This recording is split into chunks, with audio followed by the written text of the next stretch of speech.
Welcome to the Walk Through Grief with Grace podcast, a space for human hearts to gather around stories of loss and love.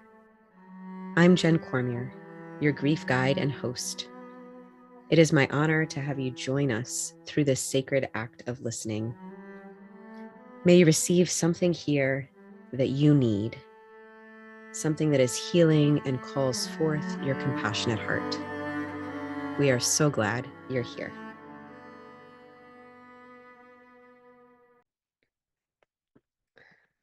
Well, hello there. Hi. I am just so excited to bring you on the podcast. Diandra and I had a fantastic conversation yesterday, and I said, when is the soonest we can just get this recorded? So we hopped right back on to have this conversation with all of you. And we're having a little tripping out moment right now because you're listening to this, but on video, she's got like this gorgeous, what's the filter when it kind of blurs out yes. like the blurred background, and she's got like behind her head, it says, what is it? It says love. Like Love.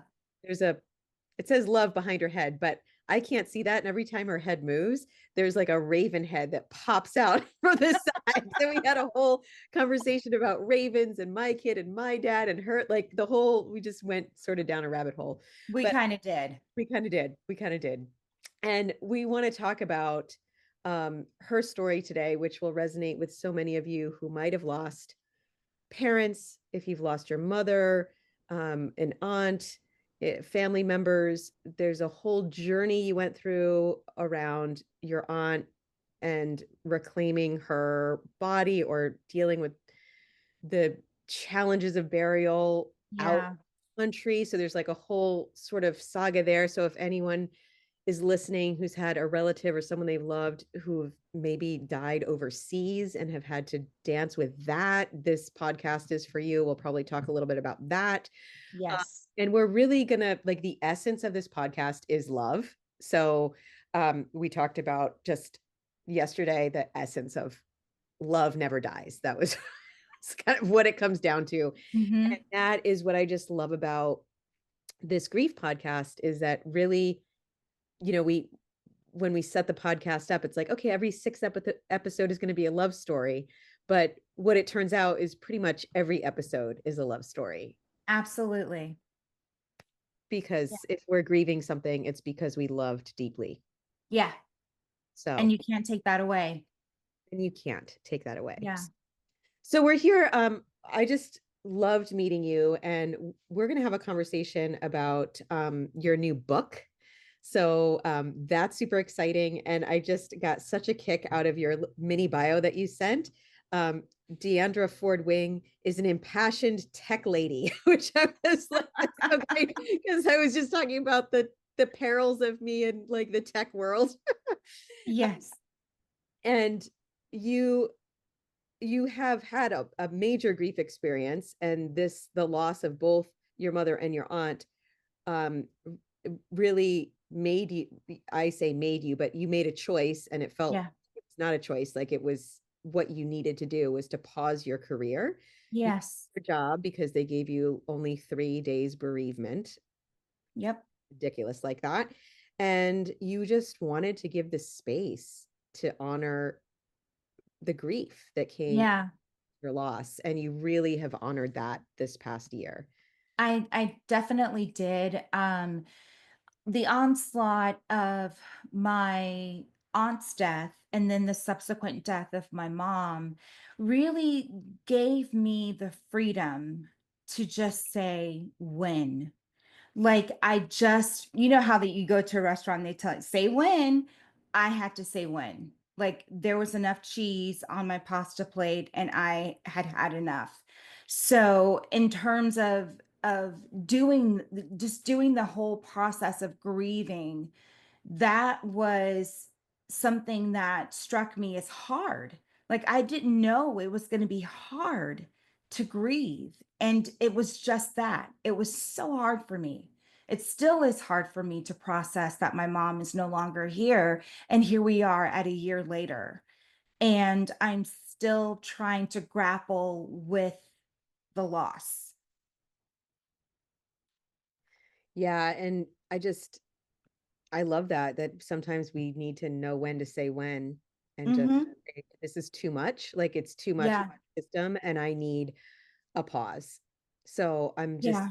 so I was so inspired by your um capacity to just be really clear about that. And then, Yes. you had some savings, you have a supportive spouse, that allowed you to really step back and Yeah.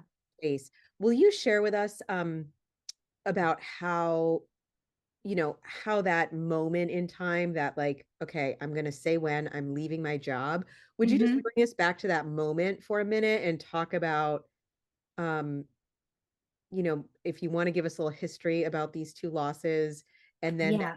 leaving of the job moment and what happened in that Of time? course, of course. So when I lost my aunt, it had been about 14 months prior to my mom's passing. And she had been my grandfather's caretaker for a couple of years. He had been diagnosed with Parkinson's, and she moved from North Carolina back to her hometown of Albany, Georgia, to take care of him because we had an aunt who was supposed to be taking care of him and was not. She basically, in essence, stole all of his money and had nothing to show for it. Like she wasn't doing anything for his care. She wasn't doing anything to promote health for him.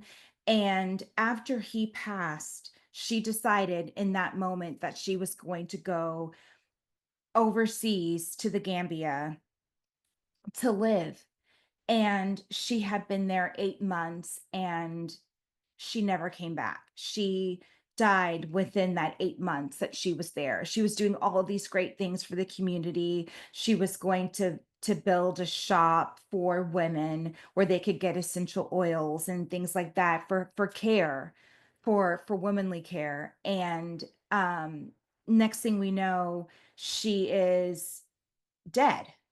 And so my mom never quite got over her death. And in such a way that I can't describe, I just knew that something was amiss. I knew something was going to happen, whether it be to her, to my mom, or to some other member of my family, because I felt so unsettled. I felt like something big is coming and I don't know what it is. And so at that point, when my mom actually did pass, I remember sitting in my office at work because I had a job that I would have to go into every single day. And I went into my office at the job and I just said to myself, and this is after my mom's memorial that I and my sisters and brother and I had slaved over. I just said, I cannot do this. I cannot, in good conscience, not grieve my mother, this woman who gave me life, who was a part of my DNA. I could not sit there and act like I was okay because I was not. I had barely scratched the surface of my grief. And when I made that decision, I full on went in deep dive everything to grieve my mom. And then in that process, I wrote the book Redbird. So I think it's so important for you to tell your story and just say out loud in public, hey, I was not okay. I wasn't. And for people to hear that so that they know it's okay to not be okay after Yeah, after somebody dies. And so you walked away from your job. They I said, did. we're only giving you 3 days off. And you said, Yep. sorry, I'm not coming back. Um, Yeah. and this was the job that you loved, you enjoyed, I right? enjoyed it, but I'd only been there for 6 months, so I couldn't really tell if it was gonna be my forever home. But I can tell you I enjoyed the people so much. I enjoyed everybody that worked for me and worked with me, and it was a beautiful thing. And it wasn't an easy decision to come to, but it was one that I knew was needed for me. So I actually did come back to the job after my mom's memorial. And within the first week, I was like, I'm out. Mhm. I can't do this. I really needed not not to belabor her death, but to mourn the loss Mm, of this woman who had been in my life since inception, you know? And I I just remember thinking, okay, I've got enough in savings. I have enough in checking. Let's go ahead and do this. So me and my husband, we just traveled, did our thing. We went to DC, we went to Puerto Rico, we went to Mexico. We went to Spain. We did all these things because I just really wanted to grab on to this thing called life and really just be a part of it because my mom was no longer a part of it. mm. Yeah. So you felt inspired to really, I love Live. that, grab onto life and really live. I, Yeah. and so your aunt was, so was your mother the eldest and your aunt was the youngest Yes, sibling? that's Okay. exactly right. That's Okay. So exactly it's right. like it was a family of five. Did I Well, make? actually, there were 5 sisters and 1 brother. Okay. My uncle Mike died when he was 22 in a motorcycle accident. Okay. Okay. So I had never really full on met him because I was a baby when all this happened. But there were 6 kids in the Davis family, and 5 of those were girls Mhm. and my mom's sisters. Okay. Okay. Yeah. So, so what's interesting to me, and we had this conversation, you and I, yesterday about how you lost your aunt, then your mom, and then you had this, I've got to go grab onto life and really live Yeah, now. So that's the sort of it inspired you to go outward and to it live did. more. And then we can talk about how you started writing your book in a moment. But I just want to touch on the contrast of how hard it was for your mom to lose her youngest sibling, Mhm. her younger sister, and how how that really took her, like she imploded almost Yeah, and didn't go out and live more. It was just sort of, it why didn't. is this? And then she went inward and sort of crumpled. Would you just describe a little bit after your aunt's death, like how that affected your mother and how her grief, how she moved? She I can tell you this, I know, and unequivocally, I know this because I know my mom, and she never got over my Aunt Sean's passing, or Aunt Audrey, as it were. We called her Sean because her middle name was LaShawn and her, given name was Audrey, but affectionately she was known as Sean. But she never got over it. I remember we were at a restaurant for my mom's 70th birthday. It was January 25th, 2024. And she just said, I don't know why I'm here. And my sister never made it to 60. Mm, And her sister really never made it to 55. I mean, she was 53 when she passed away. And I remember having to just think, okay, what can I do to get my mom's mind off of this? And that's when I went to Storyworth, the company that does like ask a question, you feed it, and then it becomes a book. You mhm, answer the questions each week, and all those questions compile into a book. And so my mom and I worked on that. We were 3 questions away from her finishing this Storyworth novel, and that was when she died. So I ended up just finishing it, editing it as it was, and giving it to my sisters and brother as a gift because I felt like my mom was she's beginning to get out of her head and beginning to accept her sister's death. And then she then died. It was very, very, very odd the way that everything was laid out. It was no accident. I know that. Um, but it just is still not that much easier to swallow. You know what I mean? Like, you know that everybody has their position, their place in life, and it's all written before we even know what the word written means. And I just I really, really started to think about the longevity of my mom and my dad as they aged and as I aged. And so before my mom passed, at least a couple of years prior to her passing, I remember thinking, she's not going to be here forever. What can I do to make her memory live on? And that's why we did Storyworth. That's why I did it, at least. And she was reluctant. She was like, "Girl, I'm retired. I don't want to be answering no questions." And I'm like, "Mom, just freaking do it and shut up and you'll love it." And she was like, "Okay, I kind of like it." After a couple of months of doing it, she was like, "All right, sign me up. I'm on board." And so it was just a really fun time because every single week, either I made the question or the Storyworth algorithm made the question. And it was so interesting to see her responses. I love that project so much. And I know that she eventually began to love it as well. And it was a year process? Is it one question that Yes.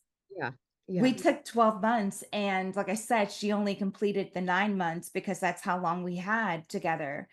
And it's so funny, but my brother, who's 6 years older than I, um, he said, "Can I do that?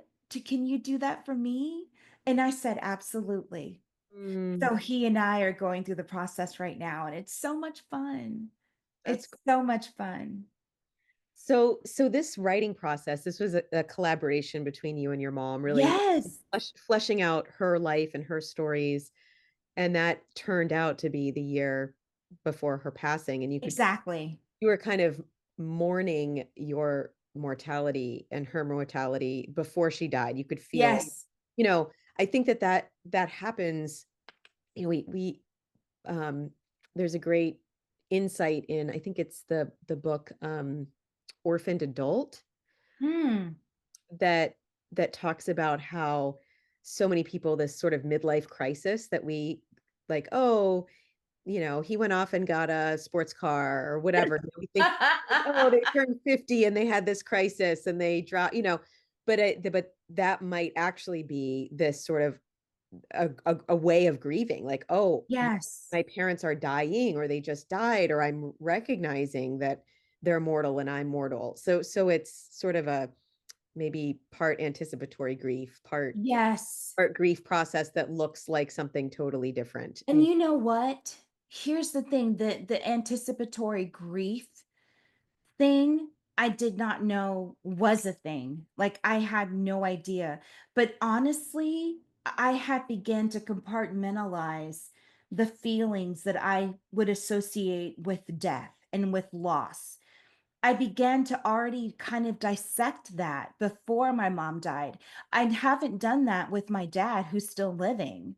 mm, I haven't, but for her, I did, and I don't know why. And my sister, my twin, I have a twin sister named Dion. She asked me, she was like, how did you know?" And I was like, "I didn't. I didn't. I just felt a mm, tugging at my spirit that was just like, you got to get this on wax or get this on paper or something. You have to get it on yeah, something, her memory, her legacy, yeah, whatever that is, whatever it looks like." yeah, And so that's what I did. yeah. Yeah.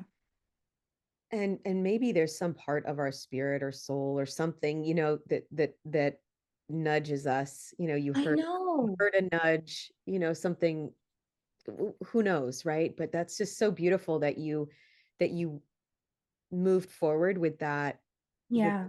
healing, and Yeah. that you were able to co-work this story worth, into Yeah. being. And then after your mom after your mom died, you went into this spaciousness of really holding on to life and stepping into life. And then can you tell us what moment, so I know you did the traveling to Spain, and you went Yeah. traveling, you and your husband. When was the moment, did you that you knew you needed, did you just start writing Was journaling a part of your practice every morning Yeah. anyway? Like, how did that, was there an insight? Was there a beginning point, like, oh, this is a book? Or how did that, evolve? Could You you tell know, us about the birth of this book? I know I've always journaled though. Like I remember in my teens, I was like this feverish teen writer. I wrote in my journal. I have so many books that are journals. Like it's so dumb. But it's what I needed. It's what I needed to get through. And it's always been something that I've used as a crutch to kind of get me through this life. But there was not a single moment after my mom's death or subsequent thought or what have you that I needed to write this book. I knew that I needed to do it. It wasn't a question. It wasn't, I was like, oh, yeah, I'm going to write this book. And my older sister was like, okay. She, she got, she's so sweet. She comes from a place of do whatever makes you feel good. Mhm. Do whatever makes you feel good. And I really I have to give my tip my hat to my sister Lincia because she was so receptive to me writing this book. And she was like, girl, I don't know what this is going to be, but I think that you should go ahead and go with it. Mhm. And that kind of support you can't buy. Like she was just, oh my God. And of course, my twin, she was just like, oh my God, are you gonna give me a cameo? Like, what are we doing? And I'm like, okay, really? Like, seriously, like this is serious. But I didn't know that it was gonna turn into this love letter to my mom and to my aunt and be this really extra, I don't know what to call it, like this journal entry that turned into a book, which subsequently turned into the art project of my life because I was doing a lot of painting and things like that. And I love to paint. I'm really good at it. I've had a couple of group shows, and I thought that that was going to be my artistic outlet. Mhm. Not writing, not being an orator of if you will, but I just really I knew that it was something that I was meant to do. I was meant to write this book. My mom like queued it up. Like Yeah. my aunt queued it up for me. I had the material. Let's go ahead and go with it. It's Yeah. more than a notion to write a book, obviously, but I took the raw knowledge that I had and the raw emotion that I had for the experiences that I've experienced. And I just put that all into a neat little book called Redbird. And that's where I'm at. Yeah. And I'm better for it. I Mhm. am. I know that I am.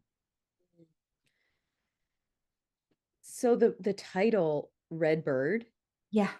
would you tell us a little bit about how you landed on that title? Before I even wrote the book, Redbird came to me. And here's why. My family, they have a strong belief in signs and symbols and things that can draw you back to your ancestors and things that can draw you back to your life. And when my grandfather died, I remember sitting on just in the living room, after the funeral happened, we were just like having a meal, after you have a funeral, you usually eat and have the repast. But so we did that, and my niece, Jaden, she saw two red birds in his yard. And my mom said, she just quipped, that's nothing but, granddad and mom just telling us that we're okay, that Mm. they're okay, and that we're going to get through this. And on the day that my aunt died, the morning of, I was driving to my mom's house to console her and to be there with her during that moment. It was breaking dawn, and I was driving along and I see a flash of red, and it's a red bird. And I knew that that was my aunt saying, I'm okay. I've made it safely to the other side. So there was no other name than Redbird that the book could be called at that moment. You know what I mean? It just seemed so fitting. So Yeah, fitting. So there we have it. There's Redbird. I love it. I love it. Yeah. Um, and part of your name is Wing too. Yes. So, I know my husband's last name, which I hyphenated, is Wing, and I'm from this huge family of Wings. And and it's interesting because we were talking before this podcast, and I was talking about if I had had a daughter, her name would have been Raven Grace Wing. And my husband and I decided that that wasn't our ministry. Like children weren't in the cards for us. So we yeah, that was just the name that we had that we actually loved, the two of us, but it never happened and that's okay. So thus burned the red bird. yeah. Yeah. And it just, it's one of those opportunities, as women, some of us choose to have children and do, some of us choose Yeah. children and can't, some of us Yeah. not to have children, some of it, so there's like a whole range of choice or, Of course. not choice.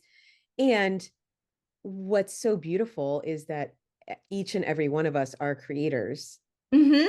by nature.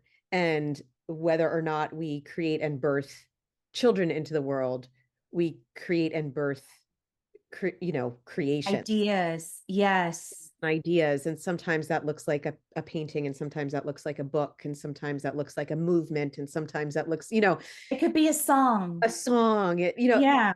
anything, so a dream, an idea, a friendship. It could look so many different ways.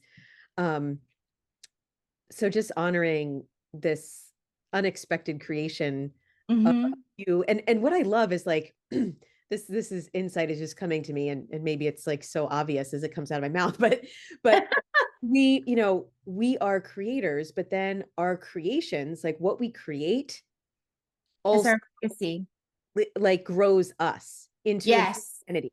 It's kind of like, whether your child, challenges and shapes you into a new person, into a new identity as mother, and becoming a mother, becoming an artist, becoming an author. So there's like this Yeah. becoming that whatever our creation is, whether it's formed itself yet, or it's forming, or it's just a twinkle, there's at some point where we grow into a new identity, like it grows Yeah. us into life. So what I'm sensing is like, okay, this book that is Redbird, that birthed through you Mhm. created it had its own life. It knew it was wanted to come into being, and Yes. you gave it form through your mind and your heart and your hand and a pen, uh, Mhm.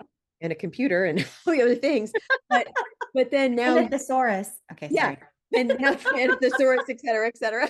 But now, introducing you as a bio, you're not just a tech wizard, you're also author, right? Author, also orator, also, podcast guest, and all these different Yeah. identities that we become because of our creation. Yeah. And I never thought that my name would have been preceded by author of. Like, come on. Like, Right. what? Like, I dare to dream. Like, there's no freaking way that this is my life. But I have to tell you, being in this space, being in this frame of mind has done things to me and for me that I could have dared to dream. Like I am so lucky to be on your show. I'm so full of just happiness and just gratitude to you for having me on your show and for giving me a platform. That is awesome. Do you not know, like I never thought that I would ever be in this situation, like ever. And because of my mom and my aunt dying, that had to happen.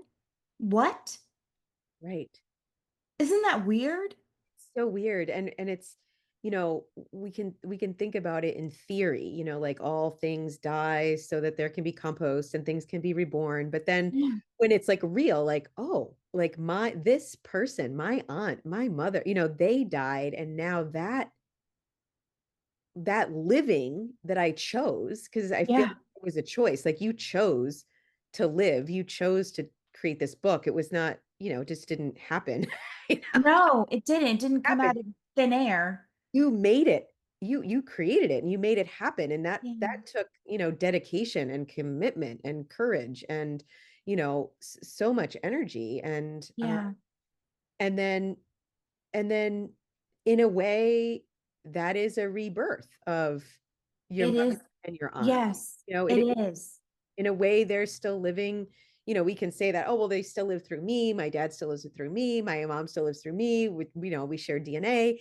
But then Yeah. they're also living through this art form that has its own life, and Yeah. picks it up on the shelf of Barnes and Noble, or who knows where it goes, Yeah. what ripple effect it has. It has its own life. So I think that that's just so inspiring, and it's just important for people to hear, like, grief is an opportunity. Like, it's an opportunity to It learn, is. it's an opportunity to grow, it's an opportunity to become a whole new version of yourself. Yeah. I'm different now. Yeah. I'm different. And I don't mean that to be like, ooh, I'm special. No, I have changed. I have evolved as a human being to the point where I am listening more. I'm paying attention more. I'm looking more. I am trying to suck up all the things and all of the feelings and all of the emotions. And it just makes me just center myself and makes me stop dead in my tracks when I Mm, think about everything that could have happened to me as a result of my mom dying. I could have taken this a different way. I could have made this something negative. I could have made this something where in my 20s I couldn't have dealt with this. mm, There's no way, because I don't know if you got to this part of the book yet, but I had tried to kill myself when I was 24 going into 25, and my mom was the one who was like, "Not on my watch. mm, You need help." And she got me that help. She had me, committed, and it was the best decision that I could have ever hoped mm, that would come out of my mom. Like, she really saw that I was someone in pain, saw that I was someone who needed an outlet, needed a way to be able to voice the things that I kept so, so deeply intrinsic to my spirit. And I thank her every single day for giving me that second chance at life, because she could have just said, well, she's grown, let her do what she does. But no, she really she stood up for me mm. in a major way. And I will always thank her for that. Yeah. Yeah, Yeah. It's a beautiful love story. it is. It is. And I think that what people will get from Redbird is just a sense of peace, just a sense of knowing that there's something larger than this life. Yeah. There's the afterlife, there's the life that we as humans can't see because we're so in our heads and we're so just driven by the day to day grind of living this life. But I really took a moment to pause. I took a pause, and that was the best thing I could have done for myself in that moment, given all that I'd been through with my mom and with my aunt and with my own struggles with mental health. Yeah. Yeah. Yeah.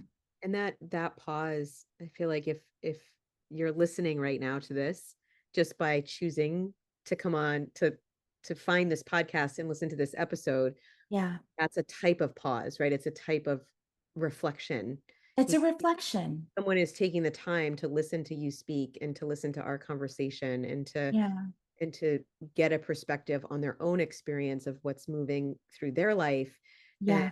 um, you know, do you have any other, I know our time is coming to a close. Do you have any other advice or or words for that person that's listening, that's like, right now maybe they're on the treadmill or they're in the car or they're always on the go, they're in the grind, they're doing, you know, all the things, quote unquote. And, maybe they've had a loss or maybe they need a major pause, but they don't know how Yeah. to take it. Like, what could you say to them? You know, the only thing that I can say is someone who listened to the beat of my own heart. Finally, after years of being in a dog eat dog world, I just really would invite you to be introspective, to sit with yourself, to sit with your breath and your heart, and just listen to the beat, listen to the things that don't seem right in your spirit, and find a way to get out of your own way, find a way to make sure that you are taking care of you. Mm, And when you put yourself first, that is not a sign of selfishness. That's a sign of selflessness. Like, you cannot get to a place of healing if you are unable to sit with whatever pain that you're dealing with and accept it, and then find a path to, like, to get towards a better place. That's all I can say. That's what I did, and that's what I hope others will do. That's a beautiful message, Thank you. for people to hear, that being what we might have grown up with, thinking, oh, that's selfish. Yeah. Take that time to do that deep self nurturance, to Mhm. pause, to really do those things that give love back toward our own hearts and our own, Yeah. that really is, it's an essential nutrient. And if Yes. we don't have, it's like thinking about the plants in the garden, if that flower doesn't have those nutrients in the soil, doesn't have the water, Yep. it's not going to bloom this gorgeous color, in the spring if it doesn't have. So it's just like those basic, it's a basic nutrient, like Yeah. food, water, shelter, that self-love. And we think we can run around and take care of everything else and everyone. No. You have to pour into your cup, because if your cup is empty, how are you gonna even quench your thirst, let alone anyone else's? You have to pour into yourself. That's important. Yeah. Yeah. Thank you so much for your time. Thank Of you so much for your course. heart,